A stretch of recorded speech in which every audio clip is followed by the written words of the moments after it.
స్తుతి ఆరాధనా ఆరాధనా స్తుతి ఆరాధనా ఆరాధనా స్తుతి ఆరాధనా ఆరాధనా స్తుతి ఆరాధనా ఆరాధనా స్తుతి ఆరాధనా ఆరాధనా స్తుతి ఆరాధనా. పరిశుద్ధుడా, ప్రేమ కలిగిన తండ్రి, ఈ ఉదయాన్న మిమ్మల్ని స్తుతించడానికి మీరు ఇచ్చిన గొప్ప తరుణాన్ని బట్టి స్తోత్రాలు. మా స్తుతుల సింహాసనం మీద ఆసీనుడై ఉన్న దేవుడా, మీకు వందనాలయ్యా. ప్రతి ఒక్కరిని మీ ఆత్మ చేత నింపండి, మీ శక్తి చేత నింపండి. మీకే మహిమలు ఆరోపిస్తూ మా స్తుతి ఆరాధన అంతటినీ మీకు సమర్పిస్తున్నాము తండ్రి. ఆమేన్.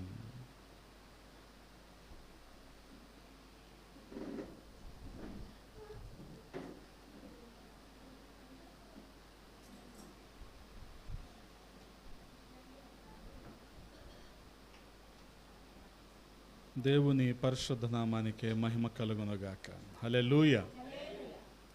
మన ప్రభువును ప్రియరక్షకుడైన యేసుక్రీస్తు శ్రేష్టమైన నామంలో నేటి ఆరాధనకు కూడి వచ్చిన మీ అందరికి కూడా నా హృదయపూర్వకమైన వందనాలు తెలియజేస్తా ఉన్నాను. దేవుని మహాకృప కనికరాలను బట్టి దేవుడి రీతిగా సజీవుల సంఖ్యలో ఉంచి మరొక ప్రభు దినాన ఆయన సన్నిధిలో మనము కూడి ఉండటానికి ప్రభువు సహాయము చేశారు. హల్లెలూయా. నేటి ధ్యానము కొరకు ఒక వాక్యాన్ని చదువుకుందాం. ప్రకటన గ్రంథము 21వ అధ్యాయము. ప్రకటన గ్రంథము 21వ అధ్యాయము 23వ వచనాన్ని చదువుతూ ఉన్నాను, గమనించండి. 23వ వచనము. ఆ పట్టణములో ప్రకాశించుటకై సూర్యుడైనను చంద్రుడైనను దాని కక్కరలేదు, దేవుని మహిమయే దానిలో ప్రకాశించుచున్నది, గొర్రెపిల్లయే దానికి దీపము. ప్రార్థన. మమ్ముల్ని మిక్కిలిగా ప్రేమించిన మా ప్రియ పరలోకపు తండ్రి, ఈ ఉదయాన్న మీ సన్నిధిలో ఉండటానికి సహాయము చేశారు, వందనాలు. గడిచిన కాలమంతా మీ రెక్కల నీడలో భద్రపరిచారు, క్షేమాన్ని సమృద్ధిని మాకు అందించారు, వందనాలు. సమీప దూర ప్రాంతాల నుంచి మా ప్రియులైన వారిని నడిపించారు. ఇంకనూ ఆరాధనలో పాల్గొనాలని ఎవరైతే మీ చిత్తంలో ఉన్నారో వారిని సకాలములో తోడుకొని రండి. మీరు ఏర్పాటు చేసిన ఈ లేఖనాన్ని బట్టి స్తుతిస్తూ ఉన్నామయ్యా. ఈ లేఖనాన్ని మా వినికిడిలో దీవించండి, మా సమయం అంతటిని దీవెనకరంగా మార్చండి. వినగలిగిన చెవిని, గ్రహించే హృదయాన్ని మాకివ్వమని బతిమాలుకుంటూ ఉన్నాం. మీ కృపకు అప్పగించుకుంటున్నామయ్యా. అల్పుణ్ణి ప్రభా నన్ను మరుగు చేయండి, మీ ఆత్మచేత నింపి వాడుకొనండి. మీకే మహిమలు ఆరోపిస్తూ యేసయ్య పరిశుద్ధ నామంలో అడిగి వేడుకుంటున్నాము తండ్రి. ఆమేన్. దేవునికి స్తోత్రం. హల్లెలూయా. ప్రభువునందు ప్రియ సహోదరి సహోదరులారా, చదవబడిన లేఖనాలు చాలా శ్రద్ధగా గమనించండి. ప్రకటన గ్రంథము 21వ అధ్యాయము 23వ వచనంలో రాయబడిన మాటను మనం చూడగలిగితే, ఆ పట్టణంలో ప్రకాశించటానికి సూర్యుడు లేడు, అదే రీతిగా చంద్రుడు కూడా దానికి అవసరము లేదు. ఎందుకనంటే దేవుని మహిమయే దానిలో ప్రకాశించుచున్నది. హల్లెలూయా.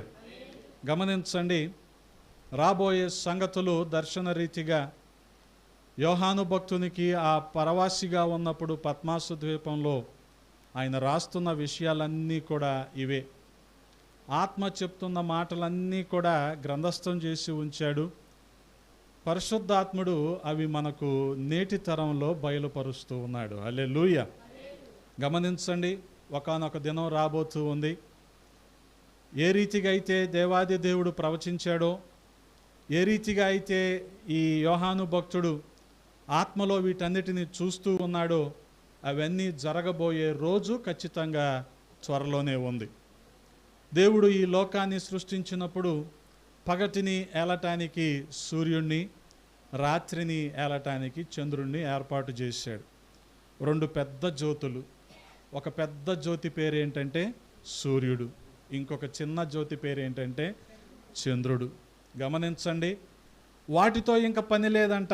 20వ అధ్యాయములోనే అవి లయమైపోయినాయి. 20వ అధ్యాయము 11వ వచనంలో మనం చూడగలిగితే, మరియు ధవలమైన మహాసింహాసనమును దాని యందు ఆసీనుడై ఉన్న యొకనిని చూచితిని.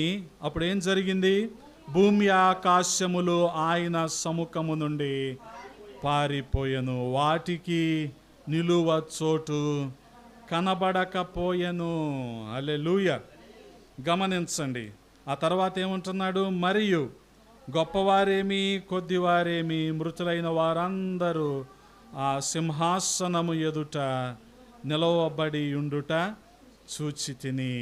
గమనించండి, ఆ రోజు రాక మునుపే, ఈ భూమి ఆకాశాలు లయమైపోక మునుపే, సూర్య చంద్రులు లయము కాక మునుపే, గమనించండి, ప్రతి ఒక్కరము కూడా ప్రభువుని అంగీకరించి ప్రభువు చిత్తానుసారంగా జీవించి ఆయన రాకడలో ఎత్తబడవలసిన కృపను మనము పొందుకోవాలి. అందుకనే ఇక్కడ సూర్యునితో పని లేదు, చంద్రుడితో పని లేదు. మరి ఏముంది అక్కడ? దేవుని మహిమయే దానిలో ప్రకాశిస్తూ ఉంది. ఎవరు దీపము? గొర్రె పిల్లయే దీపము. గమనించండి, చూడగలిగితే పరిశుద్ధ గ్రంథంలో ఆది కాండము మొదలుకొని ప్రకటన గ్రంథము వరకు కూడా ఉన్న పుస్తకాలన్నిటిలో యేసుక్రీస్తు ప్రభువారే మనకు గొర్రె పిల్లగా కనబడుతూ ఉన్నాడు. గొర్రె పిల్లను గురించిన సంఘటన, సంభవం ఎక్కడైనా మనకి కనిపిస్తే అది ఖచ్చితంగా యేసుక్రీస్తు ప్రభువారి గురించిన సంగతే అయి ఉంటుంది. చూడగలిగితే మరి ఆ గొర్రె పిల్ల ఎటువంటి కార్యాలు చేసిందో మనం గమనించగలిగితే, యేసుక్రీస్తు ప్రభువారు చేసిన త్యాగమంతటిని బట్టి ఆయనే లోక పాపాన్ని మోసుకొని పోయిన దేవుని గొర్రెపిల్ల. ఆది కాండము మొదలుకొని ప్రకటన గ్రంథము వరకు ఆయన గొర్రెపిల్లగా ఆయన నోరు తెరవలేదు. ఆయన ఏ రోజును కూడా మారు మాట్లాడలేదు. అన్యాయపు తీర్పు విధించబడిన ఓర్చుకున్నాడు, సహించాడు. కారణం ఏంటంటే ఆయన సిలువలో మరణించి నీకు నాకు రక్షణ భాగ్యాన్ని ఇవ్వటానికే. హల్లెలూయా. అందుకే ఆది కాండంలో మనం చూడగలిగితే ఒక సందర్భంలో గొర్రె మనకి కనబడుతూ ఉంటుంది. ఆది కాండము 3వ అధ్యాయము 21వ వచనము. ఆది కాండము 3వ అధ్యాయము 21వ వచనము. దేవుడైన యెహోవా ఆదామునకును అతని భార్యకును చర్మపు చొక్కాయిలు వారికి చేయించి వారికి తొడిగించెను. ఎందుకు వచ్చింది అవసరం? మనందరికీ తెలుసు. ఆజ్ఞాతిక్రమమే పాపము. దేవుడు చేయవద్దన్న పనిని వారు చేశారు. ఆ తర్వాత దేవుని సహవాసాన్ని వారు పోగొట్టుకున్నారు. అప్పటికి అడుగుతున్నాడు దేవుడు, ఏమంటున్నాడు? అయ్యా, మేము దిగంబరులుగా ఉన్నాము, ఈ చెట్టు చాటున దాక్కున్నామంటే, అసలు మీకు దిగంబరులుగా మీరు ఉన్నారని ఎవరు చెప్పారు అంటే, ఇదిగయ్యా హవ్వ ఆ పండు ఇచ్చింది, ఆ పండును మేము తిన్నాక మాకు అర్థమయ్యింది. అందుకనే వారి దిగంబరత్వాన్ని కప్పుకోవటానికి వాళ్ళు చేసిన పనేంటి? ఆకులతో కచ్చడాలను తయారు చేసుకున్నారు. ఆకులతో కచ్చడాలు అంటే వారి దిగంబరత్వాన్ని కప్పుకోవటానికి ఆ రీతిగా చేసుకున్నారు. గమనించండి, గడ్డి ఎండిపోతుంది, పువ్వు వాడిపోతుంది, అవునా కాదా? ఆకు ఏదో ఒక రోజున వాడబారిపోద్ది, అందులో కూడా జీవం ఉండదు. 2-3 రోజులకి అది వాడిపోవాల్సిందే. అంటే వీళ్ళు 2-3 రోజుల తర్వాత చేయాల్సిన పని ఏంటి? మళ్ళీ ఇంకోసారి కచ్చడాలను తయారు చేసుకోవాలి, వాళ్ళ దిగంబరత్వాన్ని కప్పుకోవాలి. గమనించండి, అటువంటి పరిస్థితుల్లోకి ఆదాము హవ్వలు వెళ్ళిపోయారు. కానీ దేవునికి తప్పుతుందా? లేదు. వారిని విడిచిపెట్టాడా? విడిచిపెట్టలేదు. దేవుడు తన ప్రణాళికలో మానవుణ్ణి ఎంత ఉన్నతంగా, ఎంత ఆధిక్యతతో చూద్దామని అనుకున్నాడో ఆధిక్యత మొత్తాన్ని ఆదాము హవ్వలు పోగొట్టుకున్నారు. గమనించండి.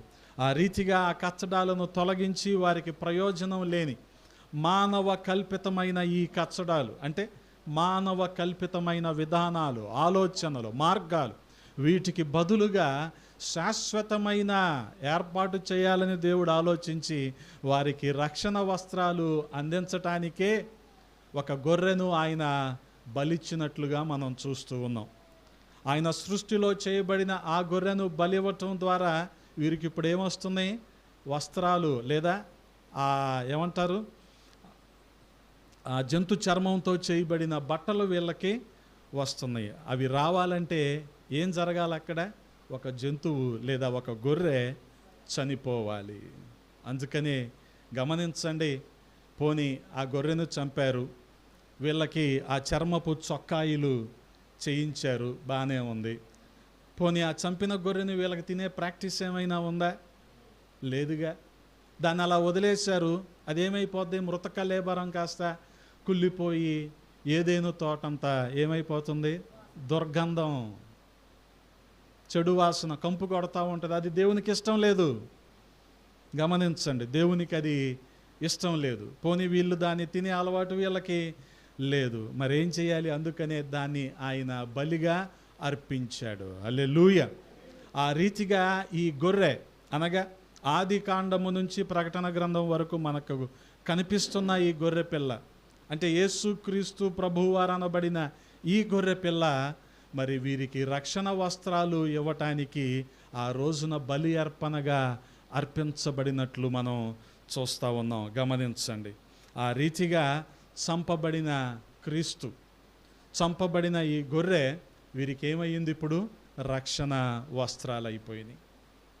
వాటి చర్మమే, దాని చర్మమే ఏమైపోయింది? వీళ్ళకి చర్మపు చొక్కాయిలు అయిపోయినాయి.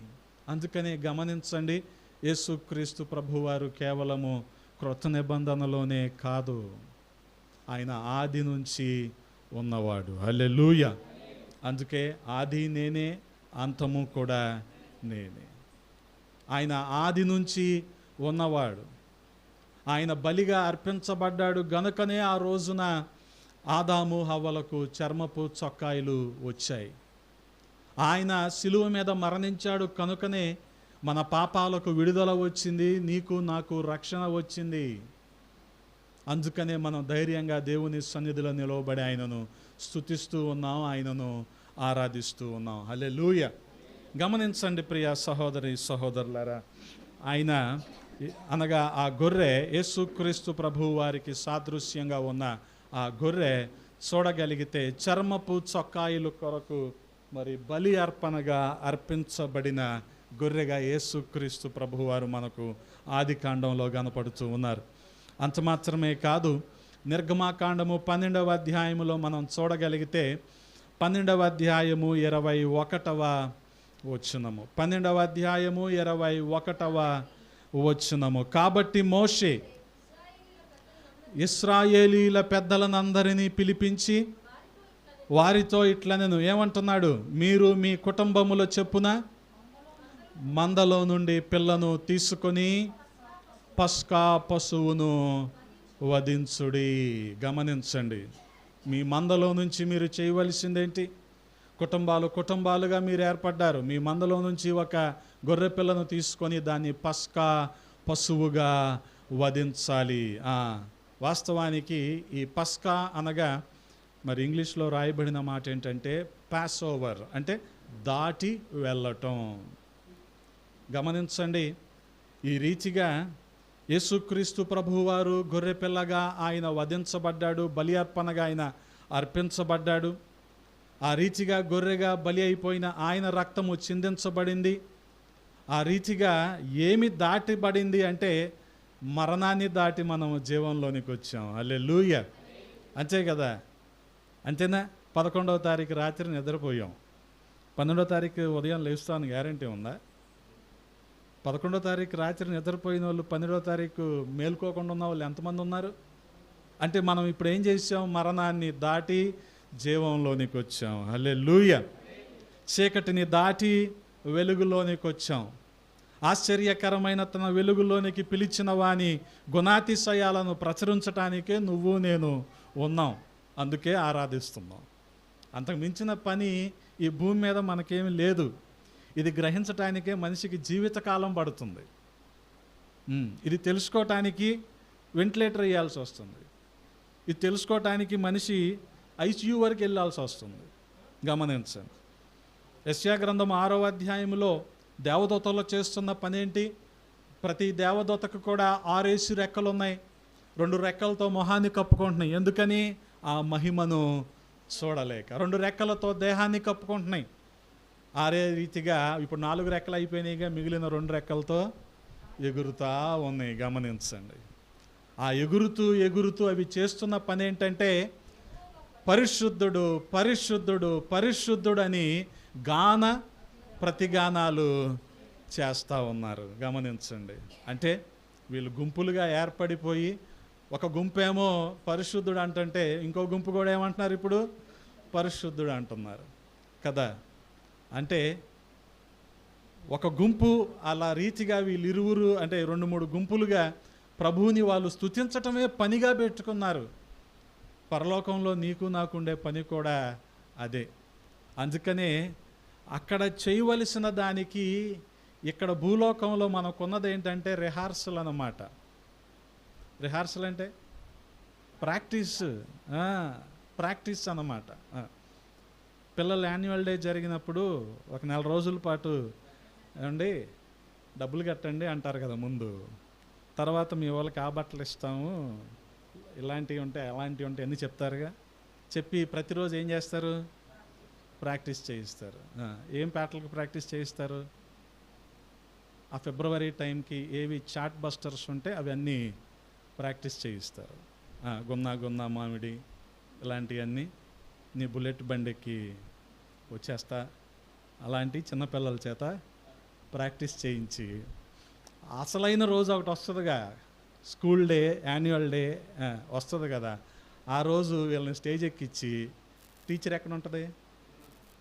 కింద ఉండి వాళ్ళకి యాక్షన్ చేసి చూపిస్తూ ఉంటే వీళ్ళు చేస్తూ ఉంటారు. అంటే ఇంతకాలం చేసింది రిహార్సల్, ఈరోజు వాళ్ళు చేస్తున్నది అసలైంది. పరలోకంలో మనం చేసేది అసలైనది, భూలోకంలో మనం ఇప్పుడు చేస్తున్నది చేయవలసింది రిహార్సల్ అన్నమాట.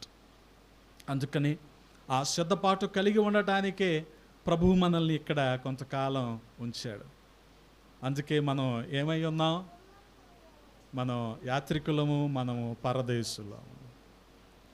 మన గమ్యస్థానం అక్కడ ఉంది. అక్కడికి వెళ్ళే లోపు మనం ఇక్కడ ప్రాక్టీస్ చేస్తూ ఉంటాం అన్నమాట. గమనించండి. ఆ రీతిగా ఆశ్చర్యకరమైన తన వెలుగులోనికి, ఈ లోకపు చీకటిలో నుంచి ఆయన మనల్ని పిలిచాడు.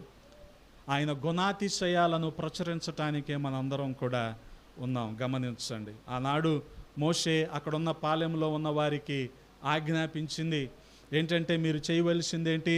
మీరు మీ కుటుంబాల చెప్పున మందలో నుండి గొర్రెపిల్లను తీసుకొని పస్కా పశువును మీరు వధించాలి. వధిస్తే ఏమొస్తుంది అంటే బలి ఇవ్వటమే, అంతే తప్ప ఇక్కడ అగ్నికి అర్పించడం కాదు, బలి ఇవ్వటమే. ఆ తర్వాత వీళ్ళు చేయాల్సింది ఏంటి? హిస్సోపు కుంచె తీసుకొని పల్లెములోనున్న రక్తములో దాన్ని ముంచి ద్వారబంధపు పైకమ్మిని 2 నిలువు కమ్ములకును పల్లెములోని రక్తమును తాకింపవలెను. ఆ గొర్రెను చంపగా వచ్చిన రక్తాన్ని, హిస్సోపును ఆ రక్తములో ముంచి వీళ్ళు చేయవలసింది ఏంటంటే గుమ్మము ద్వారబంధానికి రాయాలి, నిలువు కమ్మికి కూడా రాయాలి. రాస్తే ఏం జరుగుతుంది? మరణము వీరిని దాటిపోతుంది. గమనించండి. అదే పాస్ ఓవర్. దాన్నే మనము తెలుగులో ఏమంటున్నాం? పస్కా అంటున్నాం. గమనించండి. ఒకవేళ రాయని ఇల్లు ఏదైనా ఉందనుకోండి, ఆ ఇంట్లో తొలిచూలు ఏమైపోయాడు? ఐగుప్తులో చనిపోయారు. అంటే వారిని మరణం కబలించి వేసింది. అలా జరగకుండా ఉండటానికి ఆ రోజు మోషే వీరికి ఆజ్ఞాపించింది ఏంటంటే, పస్కా పశువును మీరు వధించాలి. ఆ రక్తాన్ని మీరు చేయవలసింది ఏంటంటే ద్వారబంధానికి రాయాలి, నిలువు కమ్మీకి కూడా రాయాలి. అప్పుడు మరణం మీ మీద ఏలుబడి చేయదు. మరణం మీ గుమ్మాలని దాటేసి, మీ ఇళ్లను దాటేసి, మీ కుటుంబాలని దాటేసి వెళ్ళిపోద్ది. అంటే గమనించండి, పస్కా పశువుగా వధించబడిన యేసుక్రీస్తు ప్రభువారు అక్కడ ఇశ్రాయేలీయులకు ఇప్పుడు ఏమిచ్చాడు? రక్షణనిచ్చాడు వారి ప్రాణాలకు. హల్లెలూయా.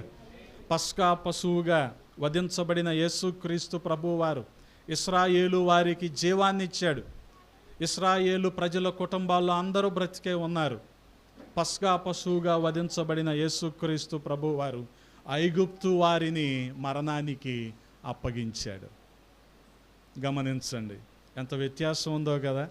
అక్కడే అర్థమైపోతుంది ప్రభునందు విశ్వాసం ఉంచితే పరిస్థితి ఏంటి, విశ్వాసం ఉంచకపోతే ఏంటి పరిస్థితి. నమ్ముకుంటే ఏం జరుగుతుంది, నమ్మకపోతే ఏం జరుగుతుంది కదా. వాక్యానికి, దేవుని మాటకు లోబడటం ఇష్టం లేని వారు ఏమంటారంటే మీరు మమ్మల్ని భయపెడుతున్నారు అంటారు. అలా చెప్పకూడదు అంటారు. కొన్ని దానికైనా సపరేట్ సిలబస్ ఏమైనా ఉంటుందా? ఎలాగా ప్రభు ప్రేమను బట్టి ఇతరులు మనం రక్షించాలి అంటే ఒకరిని అగ్నిలో నుండి లాగినట్టు వారిని లాగేయాలి, అంతేగాని అక్కడ ప్రోటోకాల్ పాటించాలా కదా. అక్కడ ఎవరైనా ఒకటే. ఎందుకనంటే వాళ్ళు అక్కడ అగ్నికి ఆహుతైపోయే పరిస్థితి ఉంది. వాళ్ళని బలవంతంగా అందులో నుంచి బయటికి తీసుకురావాలి, లాక్కొచ్చేయాలి. కానీ చాలామందికి దేవుని మాటలు ఎలాగుంటాయి అంటే చాలా వింతగా అనిపిస్తూ ఉంటాయి, మమ్మల్ని భయపెడుతున్నారు అంటే. కానీ ఆ రోజున ఈ పస్కా పశువు యొక్క రక్తము క్రింద, అనగా దేవుని యొక్క కాపుదల క్రింద లేని కుటుంబాలు ఏమైపోయినాయి? ఆ రోజున ఐగుప్తి కుటుంబాలన్నీ కూడా మరణానికి అప్పగించబడ్డాయి. అందుకనే ఐగుప్తులో ఉన్న తొలుచూలు అంతా కూడా సంహరించబడింది. కానీ ఇశ్రాయేలు ప్రజల్లో ఉన్న తొలుచూలు అంతా కూడా కాపాడబడింది. ఆ రీతిగా యేసుక్రీస్తు ప్రభువారు పస్కా గొర్రెపిల్లగా ఇశ్రాయేలు ప్రజలందరినీ కూడా ఆయన కాచి కాపాడాడు. యేసుక్రీస్తు ప్రభువారు మరి ఏదెనులో బలి అర్పణగా అర్పించబడి ఆదాము అవ్వలకు ఏమైపోయాడు? ఆయన చర్మపు చొక్కాయలు, అంటే వారికి రక్షణ వస్త్రం అయిపోయాడు. ఇక్కడ ఇశ్రాయేలీయులకు ఏమైపోయాడు? ఆయన రక్షణ అయిపోయాడు. హల్లెలూయా. అటువంటి రక్షణ భాగ్యాన్ని ప్రతి ఒక్కరము కూడా అందుకోవాలి. రక్షణ ఉచితమే. గమనించండి, దీనికి ఎవరు ఏమీ చెల్లించనవసరం లేదు. చెల్లించవలసిన వెల ఎవరు చెల్లించారు అంటే యేసుక్రీస్తు ప్రభువారే చెల్లించారు కదా. దీనికి ప్రాయశ్చిత్తం ఎవరు చెల్లించారు అంటే ఆయన చెల్లించేశాడు కదా. మనకు రావాల్సిన శిక్షను ఎవరు భరించారంటే ఆయన భరించేశాడు. ఆయన మనకిచ్చింది రక్షణ భాగ్యం. అందు నిమిత్తం ఆయన్ని మనం స్తుతించాలి, ఆయనను మనము ఆరాధించాలి. యెషయా గ్రంథము 53వ అధ్యాయంలో మనం చూడగలిగితే, యెషయా గ్రంథము 53వ అధ్యాయము 7వ వచనం, అతడు దౌర్జన్యము నొందెను, బాధింపబడినను అతడు నోరు తెరువలేదు. గమనించండి, వదకు తేబడిన గొర్రెపిల్ల ఎలాగైతే ఉంటుందో ఆయన ఎలాగున్నాడు? ఆయన బొచ్చు కత్తిరించు అని ఎదుట ఆయన మౌనముగా ఉన్నాడు. అతడు దౌర్జన్యము నొందెను, బాధింపబడినను అతడు నోరు తెరువలేదు. బస్సులో కాలు తొక్కితే ఏంటి పరిస్థితి? బాధ కలుగుద్దిగా. దాని తర్వాత గొడవలు అవుతాయి. మొన్న రాజశేఖర రెడ్డి పుట్టినరోజు జరిగిందంట ఒంగోలులో. కార్యకర్తలు ఒకరిని కాలు తొక్కున్నారంట. ఏం జరిగింది? ఆ తర్వాత పెద్ద గొడవే జరిగింది. మరేనేంటి? బాధించబడుతుంటే అంటే ఈయన నోరు తెరవలేదు. దౌర్జన్యము నొందెను, బాధింపబడినను అతడు నోరు తెరువలేదు. గమనించండి, వదకు తేబడిన గొర్రెపిల్లగా యేసుక్రీస్తు ప్రభువారు మనకి కనబడుతూ ఉన్నారు. చర్మపు చొక్కాయిలు అనగా రక్షణ వస్త్రాల కొరకు వధించబడిన బలి అర్పణగా వధించబడిన యేసుక్రీస్తు ప్రభువారిని చూసాం. ఇశ్రాయేలు ప్రజలను రక్షించటానికి పస్కా గొర్రెపిల్లగా వధించబడిన యేసుక్రీస్తు ప్రభువారిని చూసాం. ఇక్కడ వధకు తేబడిన గొర్రెపిల్ల. ఏంటి, ఏం జరగబోతుంది, ఏం చేస్తారు దాన్ని? దానికి ఏమీ అవగాహన లేదు, అలా మౌనంగా నిలబడటమే. అయినా నన్నే ఎందుకు మీరు బలిస్తున్నారని నన్ను అడుగుద్దా ఆ గొర్రెపిల్ల? అడగదు. యేసుక్రీస్తు ప్రభువారు కూడా అలాగ అడగలేదు ఆయన. గమనించండి, జరుగుతున్నదంతా అన్లాఫుల్, అంతా చట్ట వ్యతిరేకం. ఆయన అడిగాడా? ఆయన అడగలేదు, ఆయన మౌనంగానే ఉన్నాడు. గమనించండి, ప్రకటన గ్రంథంలోని 5వ అధ్యాయము 12వ వచనాన్ని మనం చూడగలిగితే, వారు వధింపబడిన గొర్రెపిల్ల శక్తియు ఐశ్వర్యమును జ్ఞానమును బలమును ఘనతయు మహిమయు స్తోత్ర పొందనర్హుడని గొప్ప స్వరముతో చెప్పుచుండిరి. గమనించండి, ఆయన నోరు తెరవకుండా అలాగా వధించబడిన గొర్రెపిల్లగా ఉండిపోయాడు కనుకనే ఈ రోజున మనకి రక్షణ భాగ్యము వచ్చింది. ఆ రక్షణ యొక్క బలాన్ని, శక్తిని, ఐశ్వర్యాన్ని, జ్ఞానాన్ని, ఘనతను, మహిమను, స్తోత్రాలు పొందటానికి అర్హుడెవడంటే కేవలము ఆయన మాత్రమే. అంతేగాని మనుషులు ఎవరు దీనికి యోగ్యులు కానే కాదు. గమనించండి, ఆ గొర్రెపిల్ల ఎటువంటి గొర్రెపిల్లది? వధింపబడిన గొర్రెపిల్ల. ఆ గొర్రెపిల్ల యొక్క శక్తి గమనించండి, ఎటువంటి శక్తి అది? గమనించండి, యేసు రక్తము ప్రతి పాపము నుండి మనలను పవిత్రులుగా చేస్తుంది. అటువంటి శక్తి. ఎంత ఘోర పాపినైనా ఆయన ప్రేమతో పిలుస్తూ ఉన్నాడు. ఎవరిని కూడా ఆయన విడిచిపెట్టేవాడు కాదు. గమనించండి, ఆ ప్రేమను బట్టే అనేకులు కూడా ఈ రోజున ప్రభు వద్దకు వస్తున్నారు. ప్రభు వారిని తన ప్రేమ చేత ఆకర్షిస్తూ ఉన్నాడు. అందుకనే ఆ ప్రేమ చేత నేను మూర్ఛిల్లిపోయాను అంటది షోలమ్మితి. ఆ ప్రేమకు ఏమైపోయిందంటామా? ప్రభు చూపించిన ప్రేమకు సంఘం ఏమైపోయింది? ఇప్పుడు మూర్ఛిల్లిపోయింది కదా. సంపెంగ పూలు, మల్లెపూలు, తోటల్లో పాములు ఎక్కువగా ఉంటాయి. కదలకుండా చెట్టు దగ్గరే ఉంటాయి. ఏంటి ఇక్కడ ఉన్నాయి అనుకుంటా లేదు. ఎందుకని? ఆ సువాసనను పీల్చి పీల్చి పీల్చి వాటికి ఏమొచ్చేస్తుంది?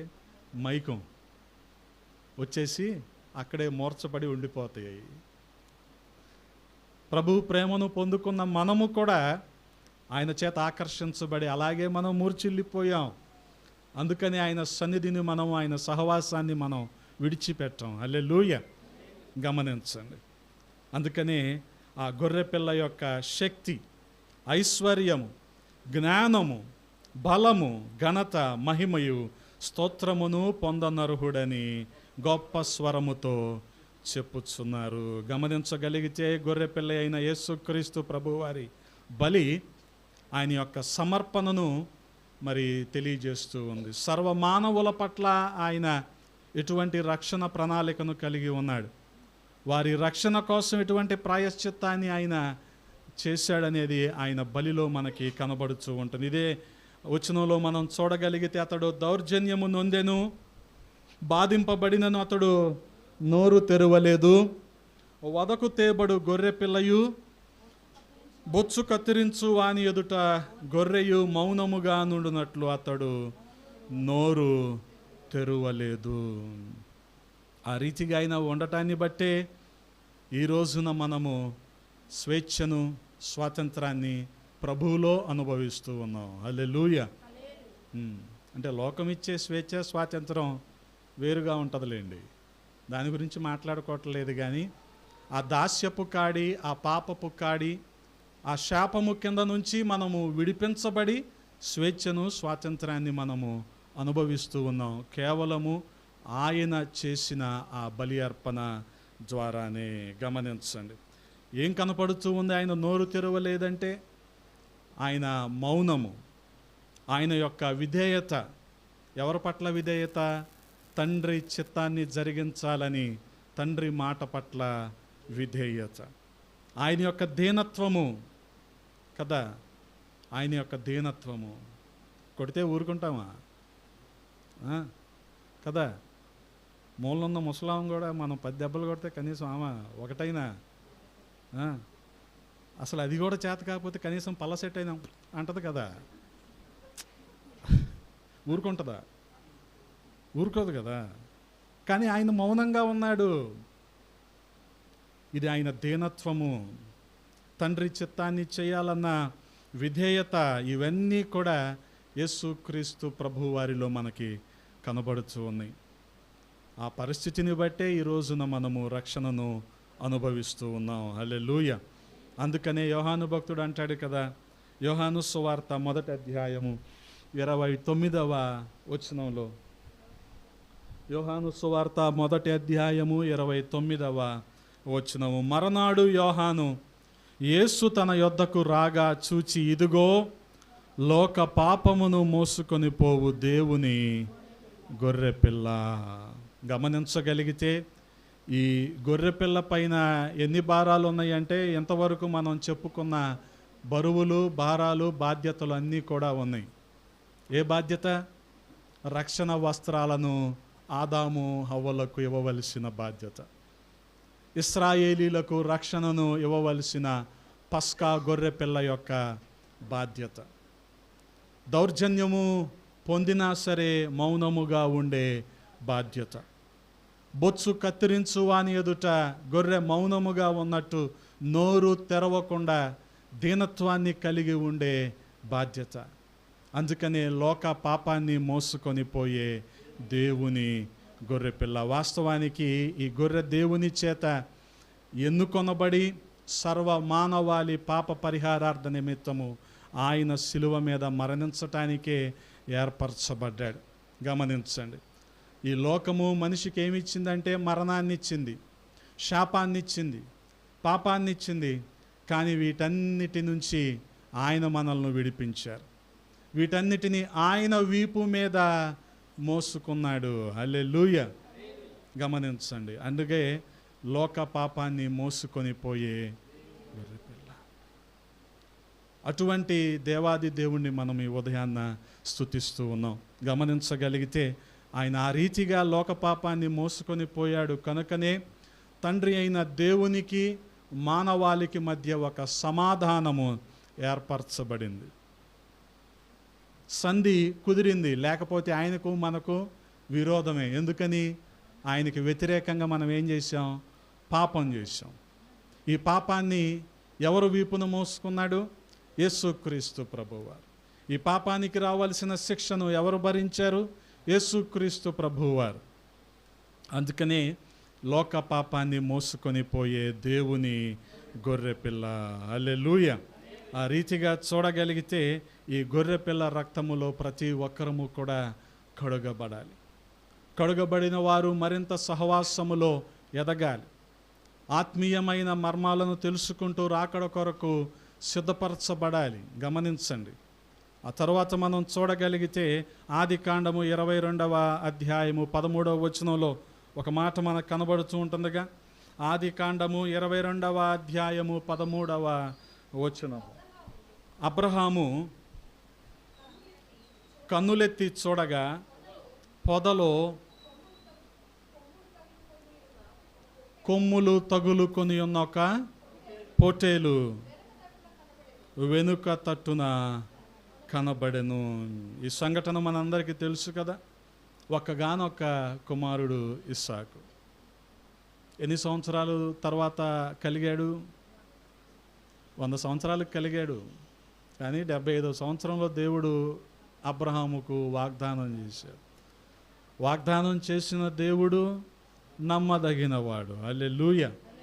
గమనించండి, వాగ్దానము చేసిన దేవుడు నమ్మదగినవాడు కనుకనే ఆయన ఖచ్చితంగా అబ్రహాముకు సంతానాన్ని ఇచ్చాడు. కానీ ఒకానొక రోజున అబ్రహాముకి దేవుడు ఆ ఇస్సాకునే బలిచ్చేయమంటే అబ్రహాము మాట్లాడలేదు. 12వ అధ్యాయంలో నువ్వు దేశాన్ని, నీ బంధువుల్ని, మీ వారందరినీ నువ్వు విడిచిపెట్టి నేను చూపించే దేశానికి వెళ్ళిపో అంటే మాట్లాడాడా? మాట్లాడలా. మనం కూడా ఎవరినైనా పలానా చోటుకి రమ్మంటే వాళ్ళు మొదట అడిగేది ఏంటి? ఎందుకు? ఓకే, ఎందుకో చెప్తాం.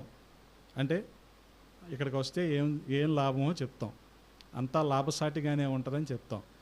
ఇప్పుడు ఎలా కదా, ఎలా లొకేషన్ పెట్టు,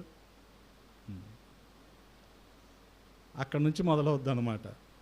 కానీ ఈయన అడిగాడా అబ్రహాము? అడగల. మారు మాట్లాడని విశ్వాసం. అయ్యా ఇవ్వక 100వ సంవత్సరంలో ఒక కుమారుణ్ణి ఇచ్చావు, అతన్ని కూడా నువ్వు బలిచ్చేయమంటే అడిగాడా? అడగల. ఎక్కడో కూడా మారు మాట్లాడని విశ్వాసం. అప్పటికి ఇస్సాకు కూడా అడుగుతున్నాడు, అయ్యా కట్టెలు ఉన్నాయి, నిప్పు ఉంది, అన్నీ ఉన్నాయి, మరి వధించటానికి గొర్రెపిల్ల ఏది? అబ్రహాం చెప్పిన మాట ఏంటి? యెహోవా ఈరే. హల్లెలూయా. దేవుడే చూసుకుంటాడు, అన్నీ ఆయనకు తెలుసు, సమస్తము ఆయన ఏర్పాటు చేస్తాడు. మనకి ఏది అవసరమో వాటిని ఆయన ఏర్పాటు చేస్తాడు. గమనించండి. అటువంటి మారు మాట్లాడని విశ్వాసాన్ని బట్టే అబ్రహాములో విశ్వాసపు స్థాయి వయసు పెరిగే కొద్దీ పెరుగుతూ ఉంది. అంటే అబ్రహాము వయసు పెరుగుతున్న కొద్దీ దేవునితో ఏం చేస్తున్నాడు? సహవాసం చేస్తున్నాడు. హల్లెలూయా. ఆ రీతిగా మనం గమనించగలిగితే ఆఖరికి ఇంకా వధించటానికి కత్తిని కూడా ఎత్తేసాడు. అప్పుడు దేవుని స్వరం వినపడుతుంది, ఆగు, అటు చూడు. ఏం కనిపించింది అక్కడ? కొమ్ములు తగులుకున్న ఒక పొట్టేలు. ఇప్పుడు నువ్వు చేయవలసిందేంటి? నీ ఒక్కగానొక్క కుమారుడైన ఇస్సాకుకు బదులుగా. హల్లెలూయా. ఇప్పుడు అర్థమైందా? లోక పాపాన్ని మోసుకొని పోయే దేవుని గొర్రెపిల్ల అంటే మనకు బదులుగా మనకు రావలసిన శిక్ష ఆయన భరించాడు. మనం ఉండవలసిన స్థానంలో ఆయన ఉన్నాడు. ఆయన ఉండవలసిన స్థానంలో మనం ఉండటం అనేది ఈ రోజుల్లో కొంత విచారకరమైంది. అంటే నా మాటే, నేను చెప్పిందే అనేది కొంత ప్రమాదకరమైంది. గమనించండి. అంటే ఆయన ఇచ్చిన రక్షణను మనం ఏం చేస్తున్నాం? దుర్వినియోగం చేస్తున్నాం. గమనించండి. ఇటువంటి పరిస్థితుల్లోనికి మనిషి లోకపు జ్ఞానాన్ని బట్టి వెళ్ళిపోతున్నాడు. ఇది దైవిక జ్ఞానం కాదు, ఆత్మీయ జ్ఞానం అంతకంటే కాదు, లోకపు జ్ఞానం.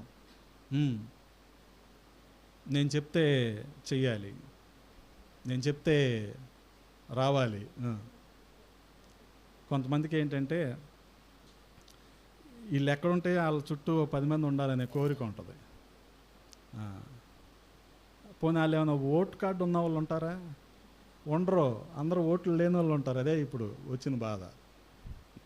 కానీ దానికి కూడా వాళ్ళు ఏమంటారు? మా వెనకాల ఎంతమంది ఉన్నారు, ఎంతమంది ఉన్నారని చెప్తారు. కానీ గమనించండి, అక్కడ ఇప్పుడు పొట్టేలు ఏం చేయాలి?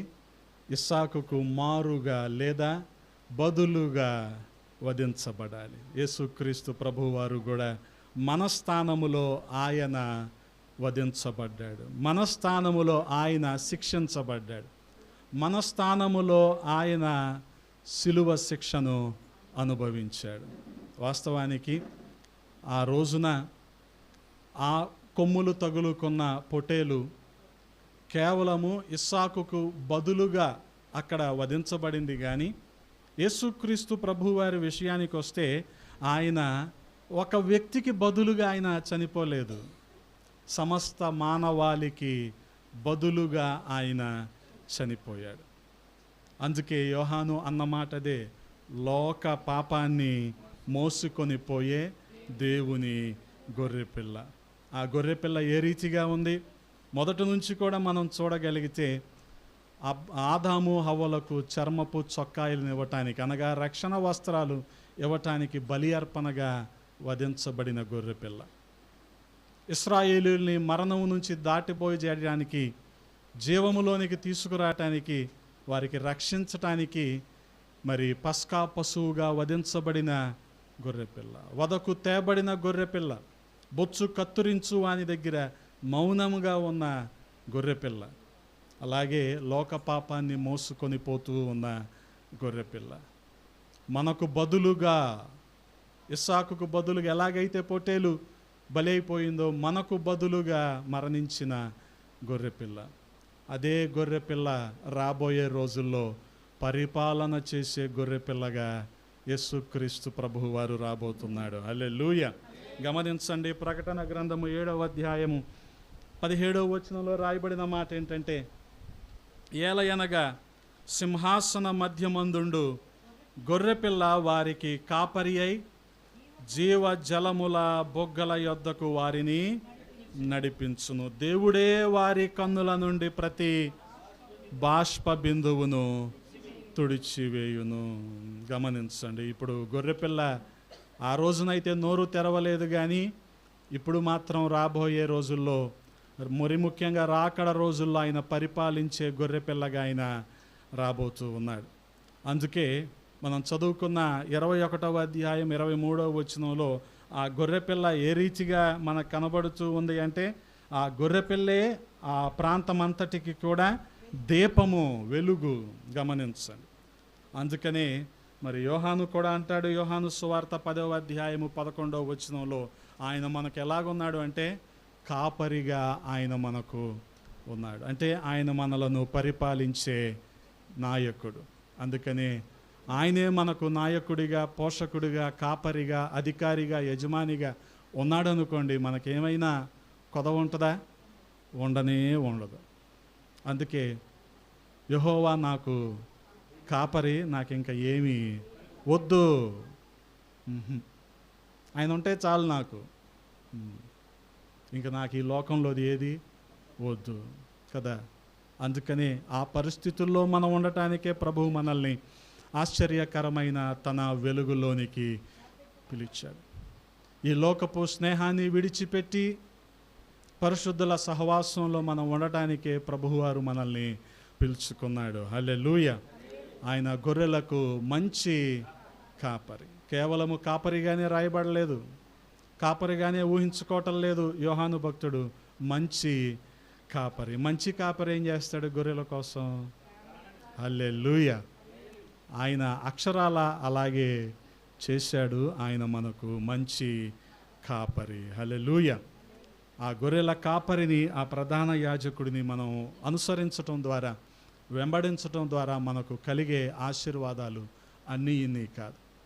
మొదటిగా మనం చేయవలసింది ఏంటంటే ఆయన త్యాగాన్ని మనం గ్రహించాలి. రెండవది ఆయనను మనం వెంబడించాలి. వెంబడించటంలో మొదటి మెట్టు ఏంటంటే ఆయన చేసిన త్యాగాన్ని మనము గ్రహించాలి. ఆయన ఎంత గొప్ప పని చేశాడో మనకి తెలిసినప్పుడే ఆయనను మనం ఏం చేస్తాం? We adore him, we worship him. ఆయన్ని మనము ఆరాధిస్తాం. హల్లెలూయా. అప్పుడే ఆరాధించగలం మనం. కొన్ని విలువైన వస్తువులు చిన్న చిన్న పిల్లలకి ఇచ్చామనుకోండి, వాళ్ళకి తురుతురే ఒకటే, అది ఒకటే వాళ్ళకి. అంతేగా, వాళ్ళకి ఏం పెద్దగా విలువగా ఇవి కనిపించవు. ఇప్పుడు వాళ్ళు ఏమనుకుంటారు, ఇప్పుడు వీళ్ళని ఆఫ్రికన్ చాక్లెట్స్ ఉంటాయి చూడండి, డార్క్ చాక్లెట్స్ అంటారు, చాలా ఖరీదైన, ఎయిర్పోర్ట్లోనే దొరుకుతాయి. అలాంటిది ఇచ్చినా ఒకటే వాళ్ళకి. 10 రూపాయలు డైరీ మిల్క్ ఇచ్చిన దాని విలువ వాళ్ళకి తెలియదు, ఆ చిన్నపిల్లలకి. అలాగే ఈ రోజున మానవాళికి యేసుక్రీస్తు ప్రభువు వారి శిలువ త్యాగం తెలియటం లేదు. తెలియకుండా ఆయన్ని ఎలాగ ఆరాధిస్తారు? అందుకని ఆ శిలువ త్యాగము ప్రతి ఒక్కరికి కూడా తెలియాలి. అప్పుడే ఆయనను మనం ఆరాధించగలం. అటువంటి కృపా దేవాది దేవుడు మనందరికీ దయచేయునుగాక. ఆమేన్. తలలు వంచండి, ప్రార్థన చేసుకుందాం.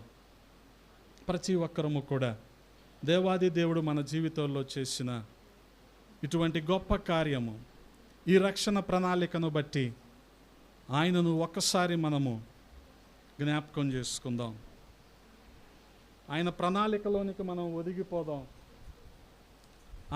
ఆయన చేతులకు మనల్ని మనం సమర్పించుకుందాం. ఆయన త్యాగాన్ని మనం స్మరించుకుందాం, గ్రహిద్దాం. అప్పుడే ఖచ్చితంగా ఆయనను మనము ఆరాధించగలము. కాబట్టి ప్రియ సహోదరి సహోదరులారా, తలలు వంచండి, చిన్న ప్రార్థన చేసుకుందాం. పరిశుద్ధుడా, ప్రేమ కలిగిన తండ్రి, ఈ ఉదయాన్న కొద్ది మాటలు ధ్యానించటానికి కృపనిచ్చారు. స్తోత్రాలు రాజా. మీరు గొర్రెపిల్లగా వధించబడి మాకిచ్చిన అమూల్యమైన రక్షణ భాగ్యాన్ని బట్టి స్తుతిస్తూ ఉన్నాం. ఏమిచ్చి కూడా మీ రుణాన్ని మేము తీర్చలేమయ్యా. ఈ రీతిగా మీ మాటలను తూచా తప్పకుండా మేము అనుసరిస్తూ మీ చిత్తాన్ని మేము చేస్తూ అనేకులను మీ వద్దకు నడిపించటం తప్ప మేమేం చేయలేమయ్యా. ప్రతి ఒక్కరిలో ప్రభువా ఈ మాటలను ఫలింపులోనికి తీసుకొని రండి. దుష్టుడు ఎత్తుకుపోకుండా సహాయము చేయండి. సమస్త మహిమలు మీకే అర్పిస్తూ యేసయ్య పరిశుద్ధ నామంలో అడిగి వేడుకుంటున్నాము తండ్రి. ఆమేన్.